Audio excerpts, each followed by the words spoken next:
Every night, I dream the same dream. Bonjour à toutes et à tous et bienvenue pour cet avis et surtout cette analyse de la bande-annonce et du spot TV de Doctor Strange numéro 2, Doctor Strange in the Multiverse of Madness, un film attendu en France pour le 4 mai.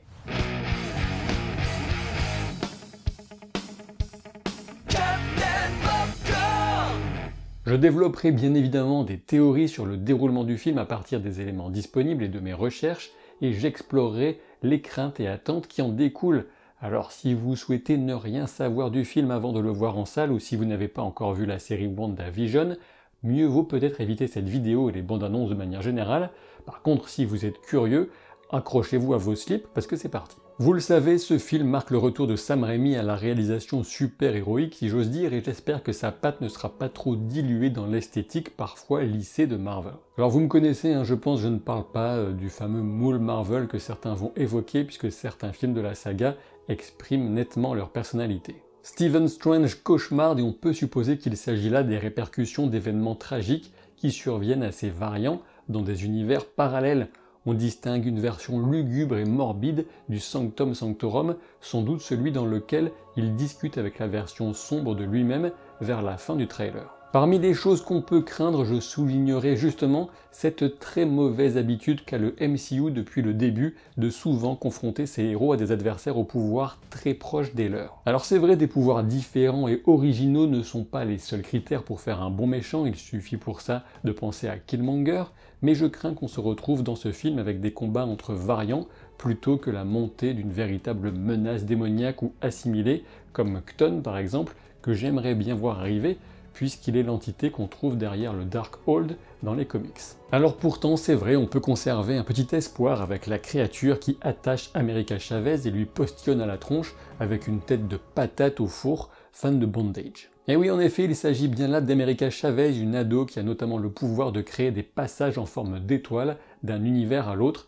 Ça fait très mon petit poney, oui, je sais. En creusant un minimum l'histoire de ce personnage, America Chavez, on découvre qu'elle est originaire d'un lieu hors du temps et unique dans le multivers, le parallèle utopique, un lieu idyllique qui n'est habité que par des femmes et une entité nommée le Démiurge. Et donc cette fameuse patate au four correspond peut-être au Démiurge rendu fou, par exemple par des dommages causés à la cohérence du multivers. Et justement, je parlais de Chthon à l'instant, et dans la cosmogonie de Marvel, le Démiurge est en quelque sorte le père de Chthon et autres dieux anciens de la Terre devenus pour la plupart des démons par la suite. Enfin, une brève recherche sur le Démiurge permet aussi de découvrir, je l'ai appris en préparant la vidéo, qu'il est une sorte d'avatar de William Kaplan, alias Billy Maximoff, l'un des deux fils de Wanda. Et pour rappel, on apprenait dans la série WandaVision que ces enfants sont certainement des âmes d'une origine inconnue, ayant répondu à l'appel de Wanda pour devenir ses enfants dans l'univers contrôlé et fantasmé de Westview. Dans la même scène que celle d'America Chavez en mauvaise posture, on découvre un variant de Strange,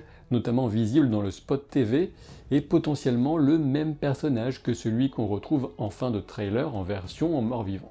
Durant une fraction de seconde, au début du trailer, on peut distinguer les roues de ce qui pourrait être un fauteuil roulant, sachant qu'on a déjà la certitude de voir revenir Patrick Stewart en Charles Xavier, puisqu'on reconnaît sa voix plus tard, mais j'y reviendrai au moment d'évoquer les Illuminati. Lorsque Strange examine des éléments de la magie du chaos, qu'on reconnaît notamment à sa couleur et qui semble lié à un livre au sol, qui est sans doute le Darkhold, il se trouve a priori dans la version sinistre du Sanctum Sanctorum, celle habitée par la version sombre de lui-même. Et lorsque Strange regarde en gros plan dans une sorte de polyèdre de pouvoir, on peut éventuellement penser à la prison d'améthyste de l'épisode 4 de What If, à la fin de l'épisode. D'ailleurs, c'est le meilleur épisode de cette première saison de What If. Et dans la continuité, on peut éventuellement se demander si la scène du spot télé dans laquelle Wanda semble au centre d'un lieu lui renvoyant son image pourrait correspondre à une tentative de l'emprisonner à l'intérieur d'un tel polyèdre de pouvoir de magie. Ce qui ne fait aucun doute, c'est que la recherche désespérée menée par Wanda pour récupérer ses enfants coûte que coûte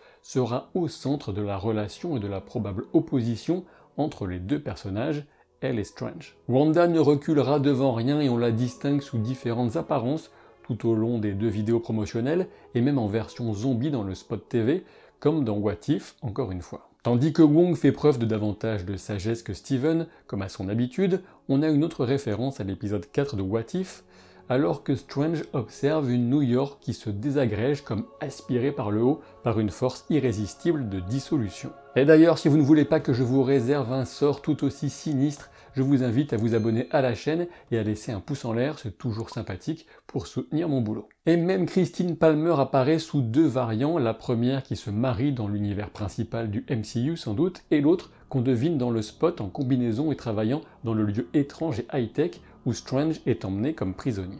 Dans cette scène, on devine America Chavez prisonnière d'un cube comme pour une expérience, et l'expression de cette variante de Christine laisse deviner qu'une personne vient récupérer America et pas en venant gentiment taper à la porte. En comparant avec des plans qui révèlent Wanda se battre dans ce lieu, on peut supposer que l'un des objectifs de Wanda consistera à récupérer les pouvoirs d'America Chavez pour plus facilement passer d'un univers à l'autre et ainsi, bien sûr, retrouver ses enfants. Entre la scène du verger paisible où Wanda discute en coupant des pouces et celle où elle souligne l'injustice de la différence de leur traitement à Strange, avec son costume écarlate, on devine évidemment que les illusions et autres manipulations mentales seront de la partie pour permettre à Wanda de masquer ses véritables objectifs et actions. Scarlet Witch se fait plus inquiétante encore dans son cercle de bougies et les images d'un camartage sous l'assaut d'une force inconnue pourraient correspondre à l'attaque de Wanda elle-même ou encore d'une entité qu'elle aurait invoquée grâce au Darkhold.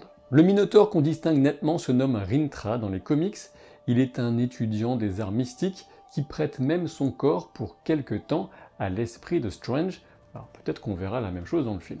En parlant de créatures étranges, le monstre tentaculaire, qui est Gargantos, faute de contrôle de Marvel sur le nom de Shumagoras, qui est quand même un peu plus cool, eh bien il sera sans doute un adversaire totalement secondaire et sans grande importance scénaristique, malheureusement. On devine qu'il en a après America Chavez, reste à voir si c'est pour son propre compte, son propre intérêt, ou au service d'une Wanda qui l'aurait invoqué, encore une fois. De toute évidence, les acrobaties de Wong et son action conjointe avec Strange permettront d'en venir à bout. On peut supposer que le retour vers le parallèle utopique avec Strange, America et la variante de Christine Palmer se situe relativement tard dans le film, sachant qu'il doit y avoir un élément clé du film dans ce lieu spécifique, peut-être un savoir permettant de contrer celui qui est contenu dans le Darkhold.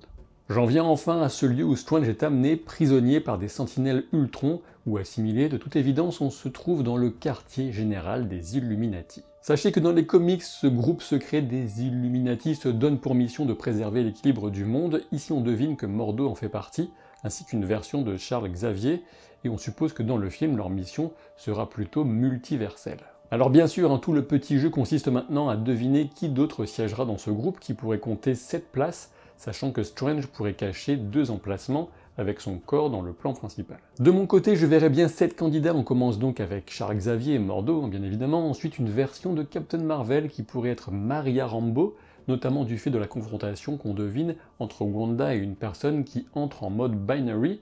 Après tout, un univers parallèle où Maria serait celle qui aurait subi l'accident de Carol Danvers semble très probable. En numéro 4, on aurait forcément une version d'Iron Man, puisqu'il faut bien quelqu'un pour expliquer la présence des sentinelles Ultron. Des rumeurs font état depuis longtemps d'un caméo de Tom Cruise, qui avait tenté d'obtenir le rôle de Tony Stark en 2008, et j'avoue que ça me semble très probable. En numéro 5, on pourrait avoir Black Bolt des Inhumains, comme dans les comics, et en 6, on aurait peut-être un Mr. Fantastic, Reed Richards, mais reste à voir par qui il serait interprété, que ce soit John Krasinski, le fancast idéal d'internet, ou encore un acteur des anciens films 4 Fantastiques, allez savoir. Enfin en numéro 7, j'hésite entre Killmonger en Black Panther et Captain Carter. En effet, Black Panther a refusé de rejoindre les Illuminati dans les comics, mais une version Killmonger du personnage de Black Panther aurait forcément accepté. Concernant Captain Carter, la présence de son bouclier sur un des éclats du poster officiel du film nous confirme sa présence avec une quasi-certitude, mais elle ne serait pas forcément membre des Illuminati pour autant, ça me semble même un petit peu contraire à son caractère. Concernant Namor maintenant, membre du groupe dans les comics bien sûr, j'imagine que Marvel préférera attendre Black Panther numéro 2, Wakanda Forever, pour véritablement introduire un tel personnage. La scène de chute entre les univers nous offre un passage parmi les dinosaures tandis que Strange tente de rattraper America, et la décomposition de son visage en cube nous renvoie très nettement au visuel d'une couverture mythique du comics House of M dans lequel Wanda recompose la réalité par chagrin. La version idéale de Strange avec statue à l'appui semble indiquer que ce cher docteur aura aussi l'occasion de découvrir un monde où toutes ses actions auraient été à la fois sages et héroïques. On peut lire sur son visage l'introspection dans laquelle cette découverte le plonge, et on retrouve justement cette notion de héros quand Wanda souligne qu'il est injuste qu'elle soit pourchassée pour avoir enfreint les règles, alors que Strange serait vu en sauveur. La scène de Wanda pieds nus face à une autre version d'elle-même éperdue de chagrin dans la maison vide de Westview vient capter ce qui sera sans doute le cœur émotionnel du film et la raison pour laquelle on pourra totalement se placer du côté de Wanda dans la bataille magique qui s'annonce. En effet, avec un développement aussi réussi que celui que proposait WandaVision, difficile de ne pas avoir d'empathie pour elle. J'en viens maintenant à la scène d'America qui nous fait un Superman punch depuis un hôtel dans une sorte d'église inquiétante, et ça me semble indiquer une confrontation entre elle et Wanda, puisqu'une image floue du spot TV pourrait situer Wanda au même endroit. Les seuls véritables éléments un tant soit peu horrifiques viennent en toute fin de trailer, avec d'abord ce zoom très Sam Raimi sur le visage ensanglanté de Wanda jusque dans son œil et le reflet d'une structure ou d'une présence impossible à distinguer en détail. Et ensuite on a cette version morte-vivante de Strange qui semble contrôler des âmes noires d'abord sur un sommet enneigé et ensuite dans un environnement qui pourrait correspondre aux ruines d'un temple. Fugace impression Evil Dead dans le visage inquiétant du personnage qu'on retrouve dans le spot TV alors qu'il fixe sa main en décomposition. En résumé, on peut s'attendre à des caméos assez dingues dans ce film et à un déferlement de puissance magique, des affrontements sympathiques entre variants des personnages qu'on connaît, de différents univers bien sûr, mais parmi les gros caméos qu'on peut espérer, j'ai envie de mentionner Deadpool, qui devra bien être introduit prochainement d'une façon ou d'une autre, étant donné le projet de film, et par exemple le Watcher, avec la voix de Jeffrey Wright, celui qu'on avait dans What If, pour faire le lien avec cette série animée, ce serait assez cool, étant donné l'ampleur des événements de ce film Doctor Strange numéro 2, s'il n'y a même pas un Watcher qui se déplace pour ça, quand est-ce qu'ils vont bouger leur petit cul? Alors oui, je sais, les Watchers, justement, ils sont définis par le fait qu'ils ne bougent pas leur cul, mais voilà. Je crois bien en revanche qu'il est encore trop tôt pour espérer voir Dr Fatalis, Dr Doom, comme vous voulez, dans ce film.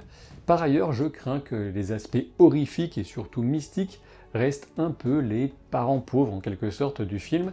Espérons que l'humour ne vienne pas trop ruiner l'ambiance, comme c'est parfois le cas dans les films Marvel. C'est certainement un film qui intrigue, quoi qu'il en soit, et donne envie, même si je reste personnellement plus impatient encore de découvrir The Batman prochainement, dans une ambiance certes très différente. Si cette vidéo vous a plu, vous savez ce qu'il vous reste à faire, et de mon côté, je vous dis à très vite pour de nouvelles aventures. Salut!